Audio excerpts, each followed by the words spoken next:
ധ്യാൻ ശ്രീനിവാസൻ വിഷയത്തിൽ പിന്തുണയുമായി അഖിൽ മാരാർ എത്തിയിരിക്കുകയാണ്.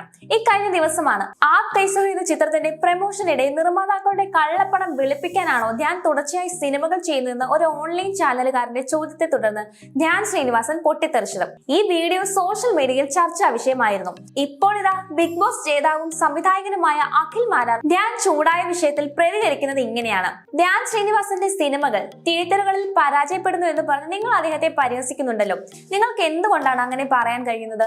ഒരു സിനിമ പരാജയമാണെന്ന് പറയണമെങ്കിൽ അത് കാണുന്ന ഒരാൾ ആ സിനിമ ടിവിയിൽ കണ്ടാലും അത് വിജയമാണ്.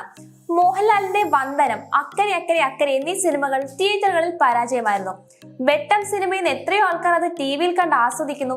അത് പരാജയമാണെന്ന് നമുക്ക് പറയാൻ പറ്റുമോ? പത്മരാജൻ സാറിന്റെ ഒട്ടുമിക്ക സിനിമകളും തിയേറ്ററുകളിൽ പരാജയമായിരുന്നു. അതൊക്കെ ഇപ്പോഴും ഒട്ടുമിക്ക ആളുകളും കാണുന്നില്ലേ? പ്ലാറ്റ്ഫോമുകൾ മാറുന്നു. ഫാമിലിക്ക് ഒന്നിച്ചു പോയി എല്ലാ പടവും എപ്പോഴും കാണാൻ പറ്റില്ല. അതിന് സമയം കിട്ടിയെന്ന് വരില്ല. പകരം കുട്ടികൾ പോയി സിനിമ കാണുന്നു. തിയേറ്ററിൽ ഓടിയെന്ന് പറഞ്ഞാൽ ഒരു സിനിമ മികച്ചതാകുമോ എന്നൊക്കെയാണ് അഖിൽ മാരാർ ചോദിക്കുന്നത്.